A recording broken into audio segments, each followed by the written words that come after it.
O Justiça e Você começa agora. O programa de hoje traz informações sobre a venda de medicamentos e produtos correlatos pelos supermercados.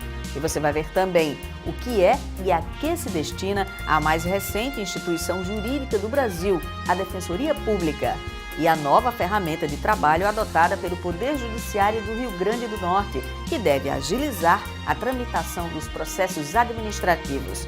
E a busca por melhorias administrativas no TJRN é um dos temas da nossa entrevista. A convidada é a secretária-geral do Tribunal, Ivete Guerreiro. Não saia daí! O Justiça e Você volta em instantes com a segunda reportagem da série, que trata das instituições que formam o sistema de justiça brasileiro. Até já!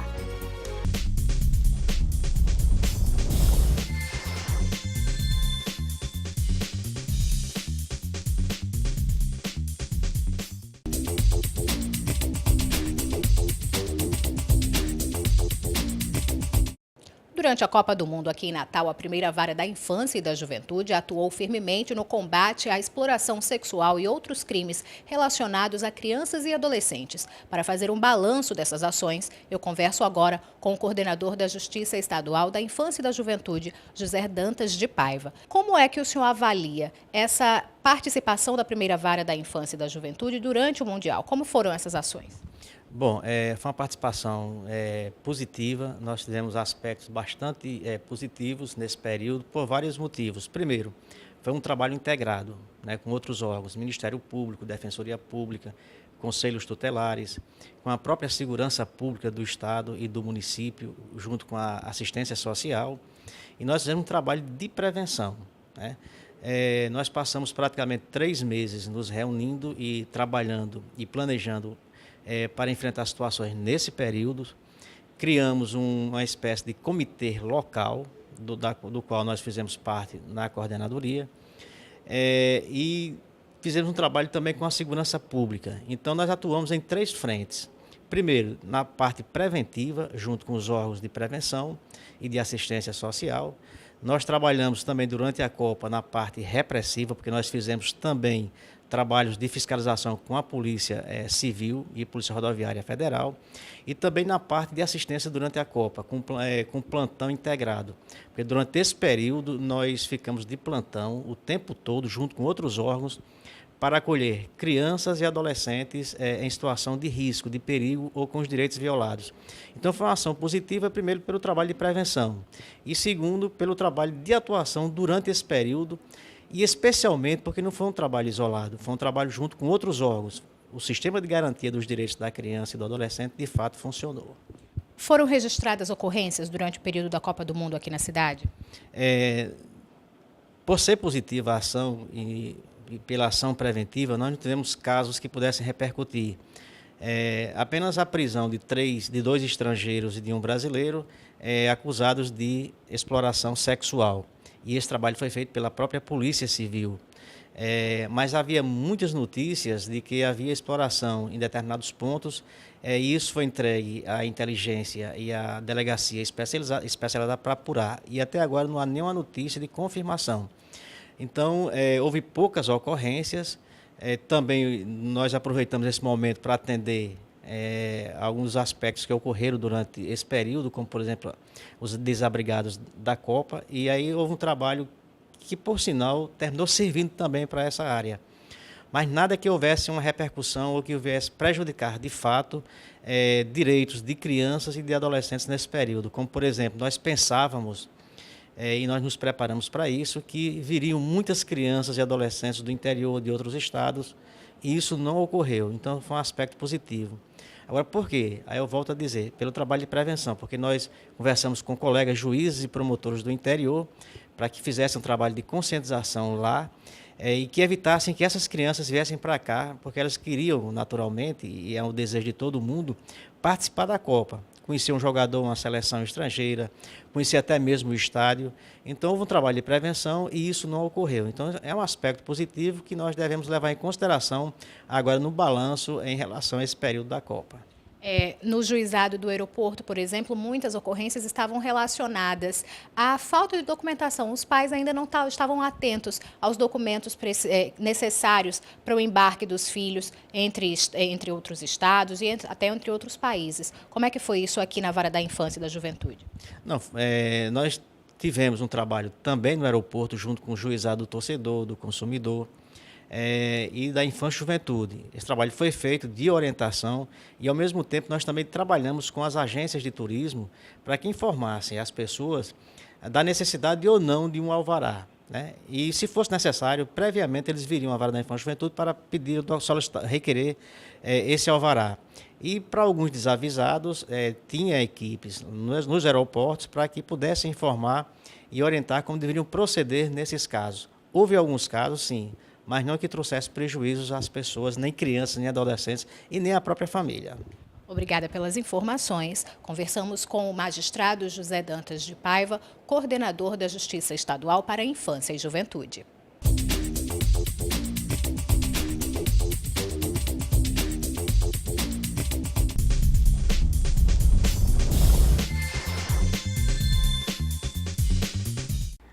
Estamos de volta com o Justiça e Você, falando sobre a decisão que envolve o comércio de medicamentos e produtos correlatos nos supermercados. O juiz Ayrton Pinheiro, da 5ª Vara da Fazenda Pública, determinou que o hipermercado Carrefour de Natal comercialize medicamentos apenas em área específica localizada nas instalações da drogaria do estabelecimento. Com isso, a Secretaria de Saúde da capital só poderá efetuar notificações, apreensões, interdição ou suspensão das atividades do Carrefour Natal se houver comercialização de produtos farmacêuticos correlatos e não correlatos em outras áreas do hipermercado.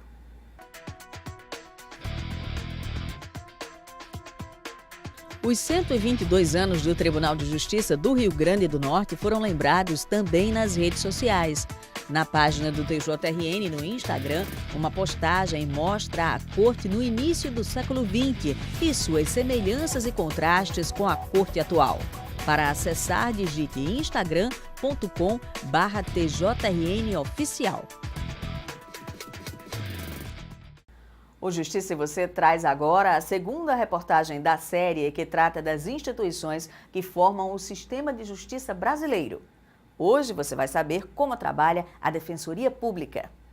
A Defensoria Pública é uma das carreiras jurídicas previstas na Constituição Federal.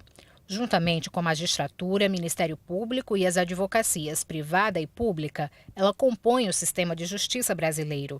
A Defensoria é uma instituição autônoma criada para garantir o acesso gratuito ao judiciário para quem não pode pagar pelos serviços de um advogado particular. A Defensoria Pública é a instituição jurídica mais recente do Brasil. Tornou-se obrigatória apenas em 1988 com a Constituição. Aqui no Rio Grande do Norte foi implantada em 2003 e conta atualmente com 40 defensores públicos. A Defensoria Pública é a porta de entrada de todo serviço de prestação de assistência jurídica à população que comprovadamente não tenha recurso para contratar um advogado. Toda e qualquer demanda em que se precise defender qualquer direito da população e essa pessoa seja considerada carente, essa pessoa vai ter a proteção da Defensoria Pública para ou acionar judicialmente qualquer outro ente, inclusive o próprio Estado, ou defender-se de qualquer ação manejada pelo próprio Estado ou por qualquer outra pessoa. A Defensoria Pública atua tanto na esfera federal quanto na estadual. E, apesar de ser uma instituição pública, ela não é vinculada ao governo. O defensor tem autonomia para defender os direitos do cidadão, mesmo em questões contra o Estado, sejam elas causas individuais ou coletivas. A Defensoria Pública Estadual ela tem competência para atuar perante as varas e o Tribunal de Justiça do Estado do Rio Grande do Norte.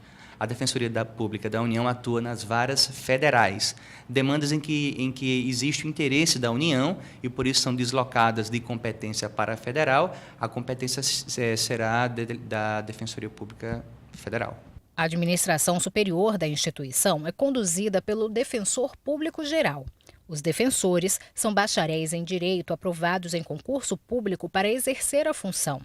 Para ter acesso aos serviços da Defensoria, é preciso apresentar documentos pessoais, comprovante de residência e prova de que a renda é incompatível com as custas processuais. Os critérios são basicamente de renda, econômicos, né?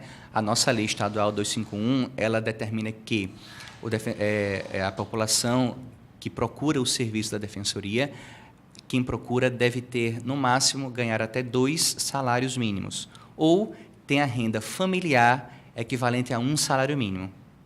Na próxima semana, na terceira e última reportagem da série, você vai conferir como se dá a atuação dos tribunais de justiça brasileiros. Nós vamos para um breve intervalo e voltamos em instantes falando sobre a implantação do novo sistema administrativo virtual do Poder Judiciário do Rio Grande do Norte. Aproveite para acessar as nossas páginas nas redes sociais. Deixe sugestões e comentários sobre esta edição do Justiça e Você e sobre assuntos do seu interesse. Até já!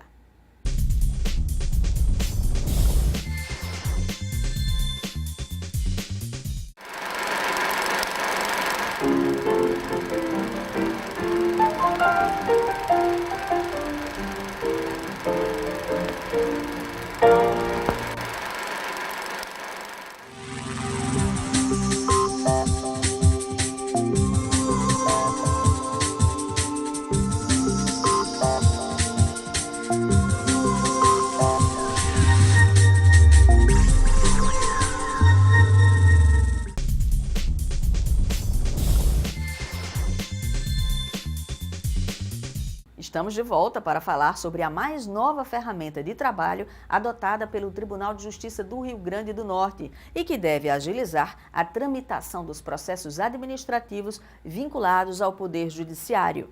A previsão é de que o processo administrativo virtual, ou PAV, comece a ser utilizado a partir do segundo semestre. A nova tecnologia vai possibilitar o uso sustentável de material de expediente. Confira. Além das ações judiciais, tramitam no Tribunal de Justiça do Rio Grande do Norte processos administrativos. Somente em 2013, para imprimir esses processos, foram utilizadas quase 1.800.000 folhas de papel. Volume suficiente para cobrir 13 campos de futebol ou para atingir a altura de um prédio de 55 andares.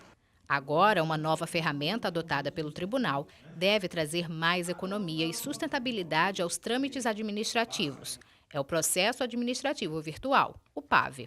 Primeiramente, inclusive, a gente está fazendo todo esse trabalho de motivação, onde a gente mostra a importância de utilizar essa ferramenta, tanto nos parâmetros de melhorar a celeridade, de aumentar a economia, bem como toda a questão ambiental que vem incorporada junto com essa ferramenta. Além da economia, o PAV deve trazer mais agilidade e transparência. Enquanto que no processo físico, ele deveria passar em 3 setores de forma contínua, uma de cada vez.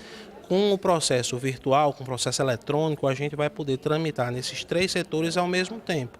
E após o trâmite nesses 3 setores, voltar ao gestor de origem para a tomada de decisão. Isso vai reduzir bastante o custo, visto que se tivesse passando em um de cada vez, seria 3 vezes mais o tempo gasto. O novo sistema foi apresentado aos servidores do TJRN durante uma reunião no auditório do prédio sede. Durante os próximos meses, todos os setores do tribunal vão receber orientações sobre a ferramenta. A expectativa é que, a partir de 1º de setembro, todos os novos documentos e processos passem a tramitar pelo sistema virtual.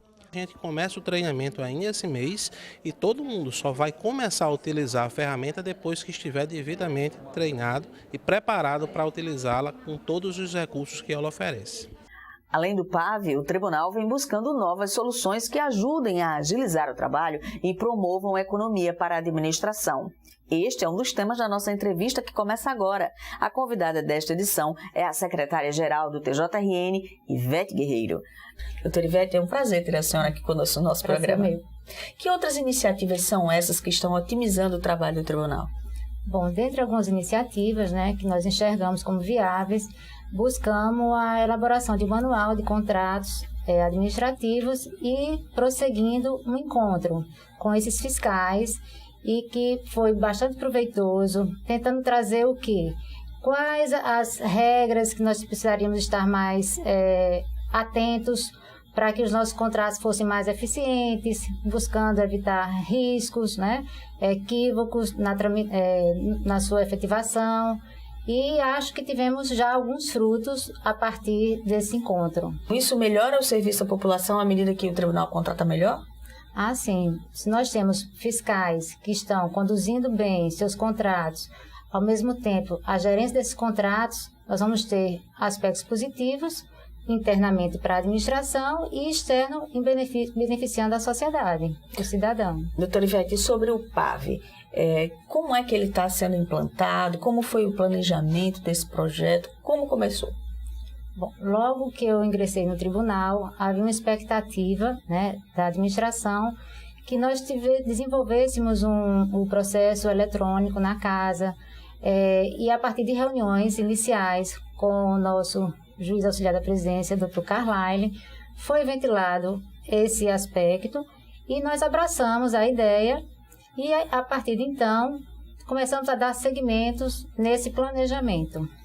Em contato com o Tribunal Eleitoral, fizemos algumas tratativas até que houve o termo de acordo de cooperação técnica com o Tribunal, trazendo algumas obrigações e direitos dos dois órgãos.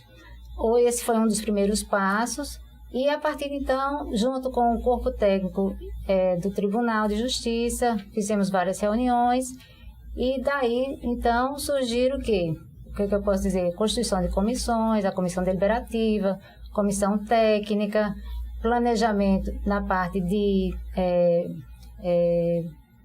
treinamentos, outros aspectos próprios do Tribunal de Justiça, com relação às suas unidades.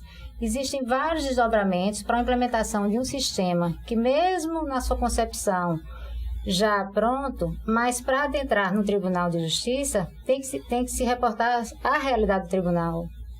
E assim foi feito e está sendo feito ainda, porque ele está em fase de quê? De implementação. Nós não temos ainda em funcionamento o sistema.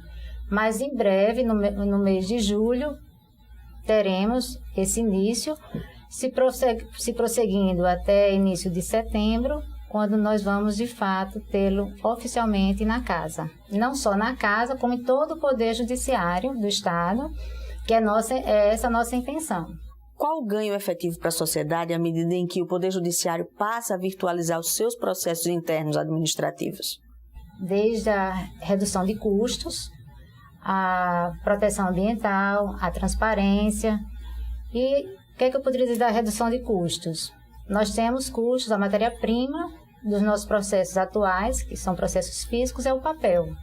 No momento que nós não tivermos mais o papel, nós estaremos tendo um ganho enorme, né, nessa utilização, que passará a ser o quê? Virtual.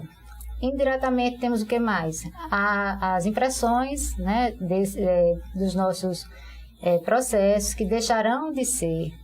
E isso é uma economia. Para você ter ideia de dados estatísticos do tribunal, em 2013 nós tivemos mais de 16 mil processos administrativos.